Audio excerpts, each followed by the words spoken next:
Good morning boys, कैसे हैं आप? इंडियन पब्लिक इंटर कॉलेज की ई क्लासेस में आपका स्वागत है। बच्चों, आज हम इंटरमीडिएट में फिजिक्स में लेकर आए हैं प्रकाश, जो कि हमारा ऑन चैप्टर है। बच्चों, पिछले वीडियोस में हमने आपको प्रकाश का पूर्ण आंतरिक परावर्तन बताया था। पूर्ण आंतरिक परावर्तन की डेफिनेशन बताने के बाद इसकी कुछ सीमाएं हैं। बच्चों, पूर्ण आंतरिक परावर्तन के लिए प्रकाश का सघन माध्यम से विरल माध्यम में जाना आवश्यक है। दूसरी सीमा है बच्चों, प्रकाश का आपतन कोण का मान क्रांतिक कोण से अधिक होना चाहिए। ये कुछ पूर्ण आंतरिक परावर्तन की सीमाएं हैं। बच्चों, नया टॉपिक है हमारा अपवर्तनांक और क्रांतिक कोण में संबंध। जब प्रकाश सघन माध्यम से विरल माध्यम में जाता है तो अपवर्तनांक 2n1 equal to sine I upon sine R, अपवर्तन के दूसरे नियम से या स्नेल के नियम से, where I equal to C क्रांतिक कोण, then R is equal to 90 degree. अपवर्तन कोण का मान 90 डिग्री होता है। दोनों को प्लेस करने पर 2n1 is equal to sine C upon sine 90। Mathematics में sine 90 is equal to 1, then 2n1 is equal to sine C. इसको 1n2 जब लिखेंगे तब 1n2 is equal to 1 upon sine C. बच्चों, यही क्रांतिक कोण और अपवर्तनांक में संबंध है।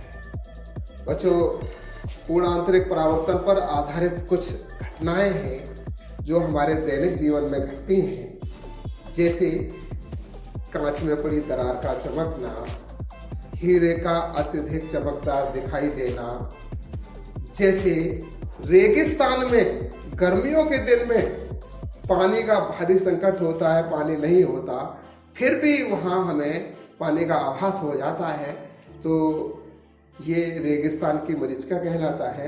ऐसी ही कुछ घटनाएं हैं जो पूर्ण आंतरिक परावर्तन पर आधारित है। तो सबसे पहली घटना हम लेते हैं कांच में पड़ी दरार का चमकना।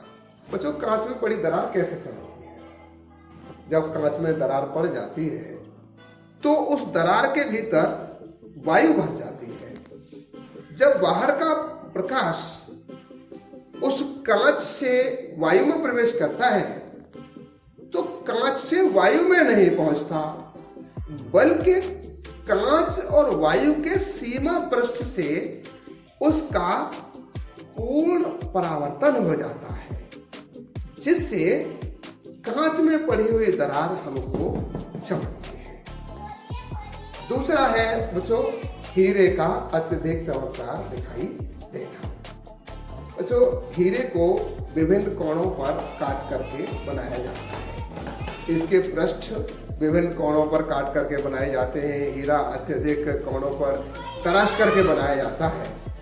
तो ऐसी स्थिति में हीरे के जो क्रांतिक कोण है वो 24 डिग्री है। जब प्रकाश चारों तरफ से हीरे के अंदर प्रवेश करता है तो हीरे के अंदर प्रवेश तो कर जाता है, परंतु हीरे के पृष्ठ से उसके भीतर प्रकाश का पूर्ण आंतरिक परावर्तन होता रहता है।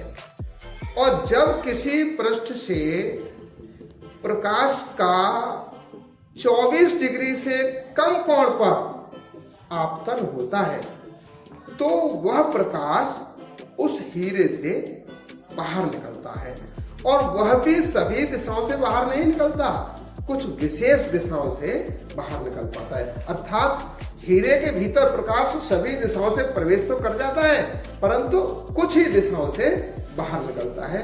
इसीलिए हीरा अत्यधिक चमकदार दिखाई देता है। बच्चों, नेक्स्ट हमारा टॉपिक है रेगिस्तान की मरीचिका। रेगिस्तान की मरीचिका क्या होती है? गर्मी के दिनों में रेगिस्तान में जल न होने पर भी जल का भ्रम हो जाना, तालाब का भ्रम हो जाना रेगिस्तान की मरीचिका कहलाता है।